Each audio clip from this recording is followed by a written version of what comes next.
Honorable judges and worthy opponents, as my partner, Ms. Mueller, has already stated, the Keystone XL pipeline will not be beneficial to the U.S. economy. The way the proposed pipeline will be made will be extremely detrimental to the environment also.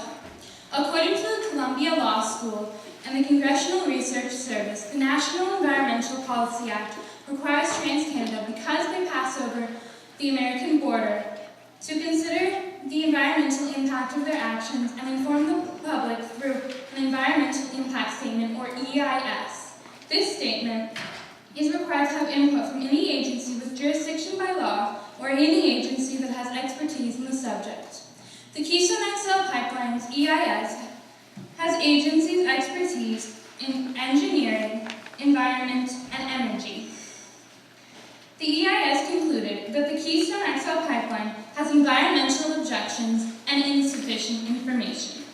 There was a lack of adequate analysis of an oil spill's risks, how to deal with the community, and a lack of alternate routes. In other words, the Keystone XL Pipeline is not ready to deal with an oil spill, which is very likely to occur. The Keystone XL Pipeline will be made from X70 steel. Though the steel is stronger, it is also thinner and thus much cheaper. The price of the steel is why TransCanada has decided to use this product. The thickness of the steel is the most important component regarding oil spills. An oil spill is the release of petroleum into the atmosphere due to human activity or error. The human activity in the case of pipelines would be harvesting the bitumen into a pipe. Bitumen is a very dirty oil because it contains a lot of dirt and rocks which the oil companies aren't able to extract. The Keystone XL Pipeline will be no exception. The Keystone XL Pipeline's oil will be going at approximately 1,308 pounds per square inch gauge, according to TransCanada. The small rocks and dirt will rub up against the inside of the pipe and run the pipe down. Pipes are also corroded away on the outside.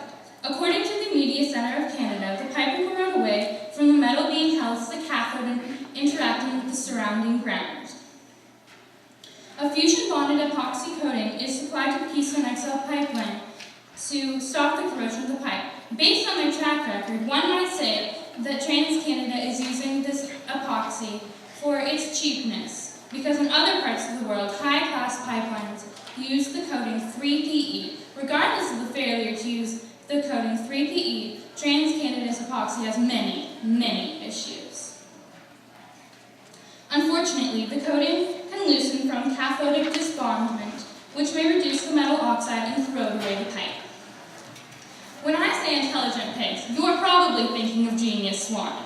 However, intelligent pigs are ultrasonic or electromagnetic technology that go to the pipe according to the University of Massachusetts, Princeton, and others, that take away rust from the inside of the pipe and inspect the pipe for major defects. According to the Media Centre of Canada, these intelligent pigs only go down the pipe from 5 to 10 years, which leaves a ton of time for the pipes to burst if not checked in time. Not to mention, TransCanada does not require pipes to be repaired until they reach 80% of their wall thickness. If you remember my earlier statement, TransCanada is using a very thin pipe going at a very high pressure.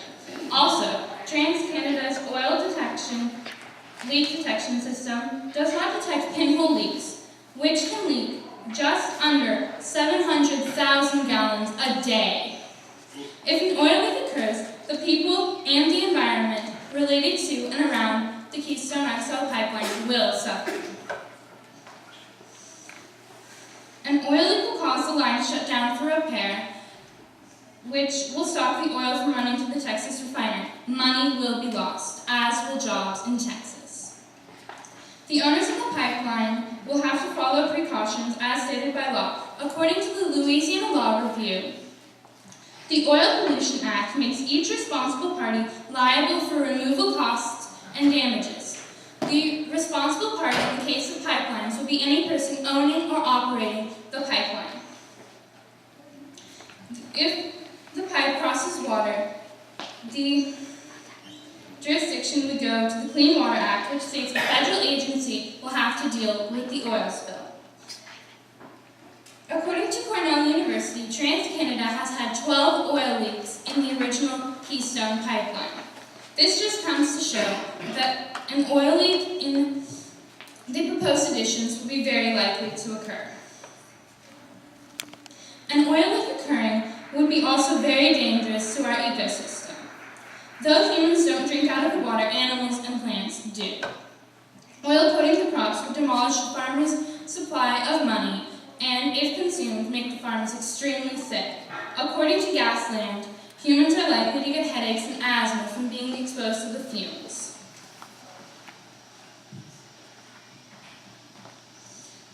In conclusion, the Keystone XL pipeline will most likely leak due to TransCanada cutting costs on supplies. When the inevitable leak occurs, money will be lost, the ecosystem will be disrupted, and the pipeline will no longer be efficient. I'm sure that the judges will agree that the Keystone XL pipeline will be a dangerous and unbeneficial idea. I now stand for cross-examination.